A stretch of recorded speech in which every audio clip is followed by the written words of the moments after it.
ายที่วางไว้วันที่19 มังกร 2026ท่านอนุภาพตุณาลมคณะเลขาธิการศูนย์กลางภาคเลขาคณะภาคประธานสภาประชาชนนครเวียงจันทร์พร้อมด้วยคณะได้ลงเคลื่อนไหวเยี่ยมยามและมอบเครื่องสุกโยให้กองห้อยไซแดน242ซึ่งได้รับการต้อนรับโดยท่านพันเอกเพชรบัดดีแปลงนาทีห้องหัวหน้าการเมืองกองบัญชาการทหารนครเวียงจันทร์ในพิธีท่านห้อยเอกแสงดาวนาหงษาหัวหน้าการเมืองกองห้อยทหารไซแดน242ได้รายงานยอดให้ฮู้ว่ากองห้อยไซแดน242แม่นกองห้อยหนึ่งที่ขึ้นกับแผนกทหารไซแดนห้องเสนาธิการทหารนครเวียงจันทร์เฮ็ดหน้าที่ป้องกันไซแดนติดตามสภาพและการเคลื่อนไหวต่างๆที่เกิดขึ้นตามบริเวณไซแดนให้มีความสงบปลอดภัยต้านและสกัดกั้นทุกการเคลื่อนไหวของกลุ่มคนบดีที่เคลื่อนไหวตามบริเวณไซแดนปกปักรักษาเขตน้ำแดดดินตามสิทธิและขอบเขตรับผิดชอบของตนซึ่งการปฏิบัติเวียกงานในระยะผ่านมาสามารถเฮ็ดสำเร็จตามหน้าที่การเมืองที่พรรคและรัฐมอบหมายให้หลายด้านโอกาสนี้ท่านอนุภาพตุณาลมเลขาคณะพรรคนครเวียงจันทร์ได้มีคำเห็นโอ้ล้มซึ่งก่อนอื่นท่านได้แสดงความย่องยอสมเสยต่อการปฏิบัติหน้าที่ด้วยความรับผิดชอบสูงของกองห้อยไซแดน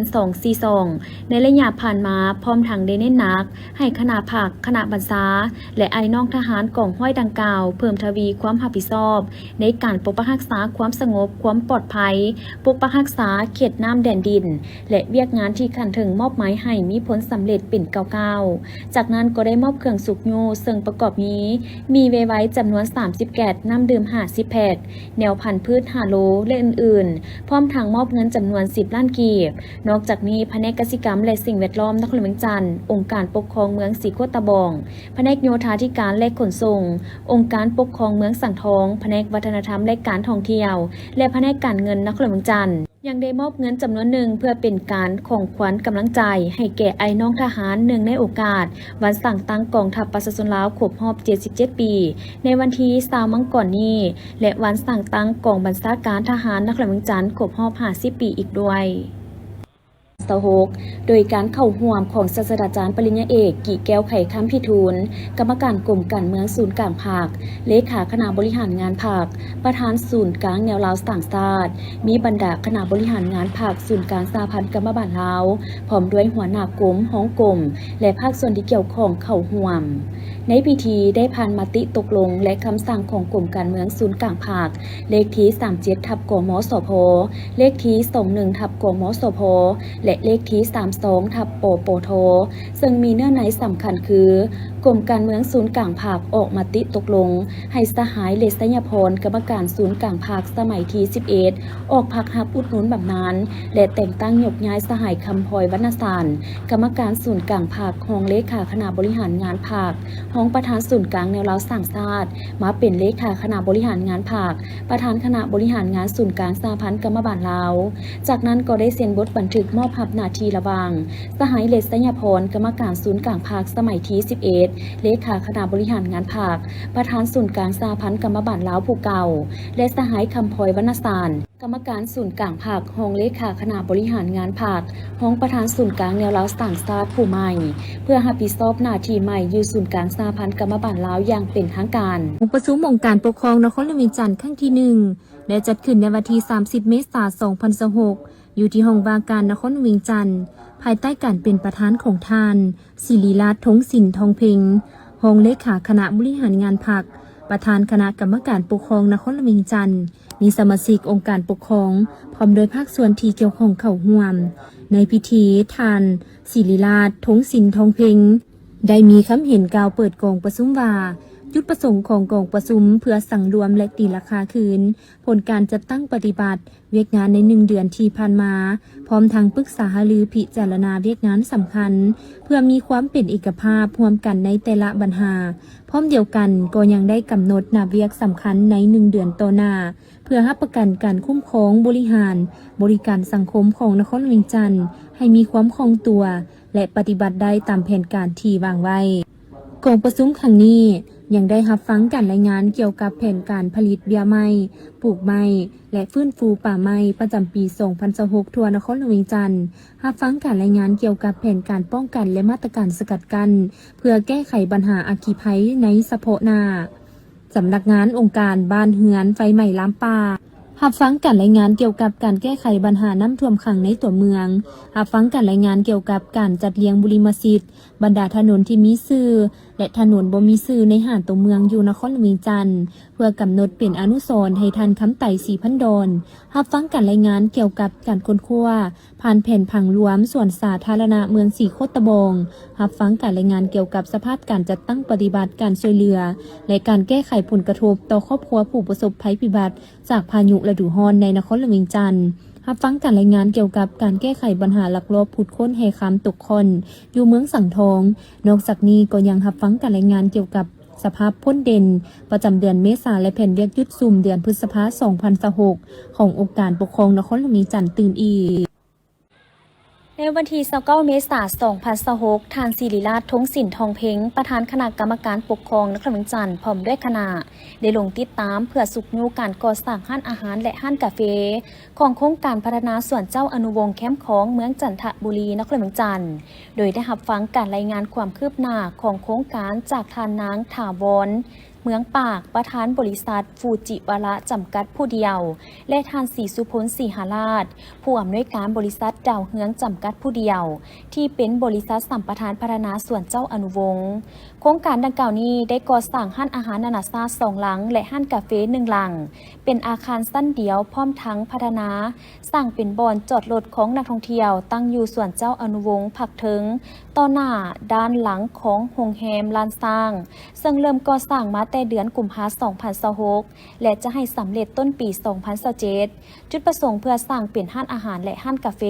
เพื่อรองรับนักท่องเที่ยวทางภายในและต่างประเทศที่มาท่องเที่ยวนครหลวงเวียงจันทน์ก็คือมาเที่ยวชมสวนเจ้าอนุวงศ์ได้มีบ่อนรับประทานอาหารและเครื่องดื่มทั้งเป็นการดึงดูดให้แขกคนมาเที่ยวชมสวนดังกล่าวหลายขึ้นและสร้างรายรับให้ผู้ลงทุนเพื่อมีทุนมาพัฒนาและปกปักรักษาสวนให้มีความสะอาดงามตามีสิ่งแวดล้อมที่ดีและสถานที่เขียวงามตลอดไปกลายเป็นสวนสาธารณะตัวแบบซึ่งการก่อสร้างมาฮอดปัจจุบันนี้หน้าเวียกมีความคืบหน้าประมาณ10ส่วนห้อยและคาดว่าจะสำเร็จตามแผนการที่วางไว้ภายหลังรับฟังการรายงานการพัฒนาของโครงการจากผู้พัฒนาและแขนงการที่เกี่ยวของแล้วท่านศิริราช ทงสินทองเพ็งได้แสดงความสมเสยมายังผู้ลงทุนพัฒนาก็คือผู้สัมปทานส่วนเจ้าอนุวงศ์ที่ได้เอาใจใส่ในการพัฒนาและการคุ้มครองบริหารจัดการด้านต่างๆเฮ็ดให้ส่วนเจ้าอนุวงศ์กลายเป็นบ่อนพักผ่อนหย่อนอารมณ์มีความสะอาดงามตามีพื้นที่สีเขียวและมีความเป็นระเบียบเรียบร้อยสามารถดึงดูดนักท่องเที่ยวทั้งภายในและต่างประเทศมาเที่ยวชมสวนเจ้าอนุวงศ์เที่ยวชมตลาดกลางคืนและอื่นๆอันได้สร้างใบหน้าใบตาให้นครหลวงจันทน์โอกาสนี้ทานศิริราช ทงสินทองเพ็งยังได้ชี้นำให้ผู้ลงทุนแขนงการที่เกี่ยวข้องกวดกาคืนบรรดานิติกรรมต่างๆระหว่างภาครัฐและผู้สัมปทานที่เส้นกันในผ่านมาก่อนจะมีการพัฒนาโครงการใดหนึ่งขึ้นมาใหม่ถ้าปัญหาใดบ่สอดคล้องกับนิติกรรมตัวเก่าก็ให้พร้อมกันปรับปรุงแก้ไขโดยไวเพื่อให้มันถูกต้องสอดคล้องกับการพัฒนาตัวจริงและเปลี่ยนไปตามหลักการระเบียบกฎหมายบ่ให้มีปัญหาข้างค้ากันในตอนหน้าระหว่างผู้พัฒนากับภาครัฐและหลีกเลี่ยงห่างเสียงทั้งลบจากสังคมโดยรวมแล้วโครงการจะเป็นการพัฒนาร่วมกันระหว่าง2ฝ่ายเพื่อสร้างให้มีรายรับมีการปกปักรักษาสิ่งแวดล้อมเป็นระเบียบเรียบร้อยมีความสีวิไลและยืนยงตลอดไปวันที่ 30 เมษายน 2026 อยู่ที่วิทยาลัยลาวท็อปได้มีลงนามบทบันทึกความเข้าใจ MOU ว่าด้วยการร่วมมือด้านการสร้างความเข้มแข็งและความเข้มข้นให้แก่นักศึกษาก่อนเข้าสู่ตลาดแรงงานระหว่างวิทยาลัยลาวท็อปและบริษัท 108 จ็อบการร่วมมือครั้งนี้ทั้งสองฝ่ายได้ตกลงเป็นเอกภาพในการจัดตั้งปฏิบัติกิจกรรมต่างๆเป็นต้นการแลกเปลี่ยนข้อมูลข่าวสารเชื่อมโยงข้อมูลเกี่ยวกับตำแหน่งงานในตลาดแรงงานข้อมูลบริษัทและองค์กรต่างๆที่เปิดรับนักศึกษาเข้าเฮ็ดเวียกอาสาสมัครฝึกงานและเวียกเสริมพาร์ทไทม์สำหรับนักศึกษาและนักศึกษาจบใหม่การพัฒนาทักษะจัดการฝึกอบรมทักษะพื้นฐานที่จำเป็นเช่นสอนสมัครเวียกสำหรับนักศึกษาจบใหม่การเตรียมตัวสัมภาษณ์เวียกและวางแผนอาชีพอนาคตโดยนำใช้แผนวาด โอเดซี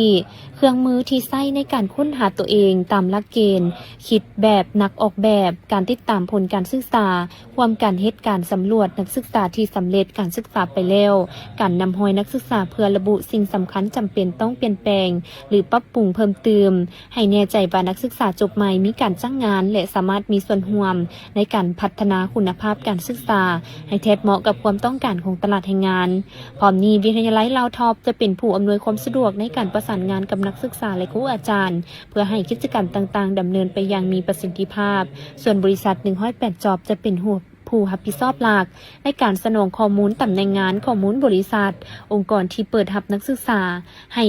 ในการเฮ็ดเวียกอาสาสมัครรวมทั้งการจัดฝึกอบรมและอื่นๆพิธีเซ็นบทบันทึกความเข้าใจครั้งนี้ได้มีขึ้นระหว่างทานแก้ววิสุขดาลสารผู้อำนวยการบริษัท108 Job และทานพันธวิไลนวลหุ่นผู้อำนวยการวิทยาลัยลาวท็อปซึ่งมีภาคส่วนที่เกี่ยวข้องร่วมเป็นสักขีพยาน